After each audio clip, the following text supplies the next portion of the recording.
I am hoping that you have seen our Adventure Mountain when you have come to the library to check out a book. If you have not, make sure you look at the mountain because the Brown Mountain is very bare and needs a lot of help. I would like to enlist you in helping create.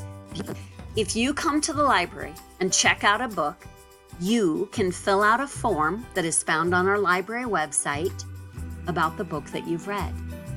When you fill out that form, I will give you a popsicle stick, and then you can take it home and create any kind of tree that you want. When you bring that tree back to us, we will put it on the boring, ugly, brown Adventure Mountain. Here is what the form looks like. You can get it off of the library website. It's asking you to tell us about a terrific book that you have read.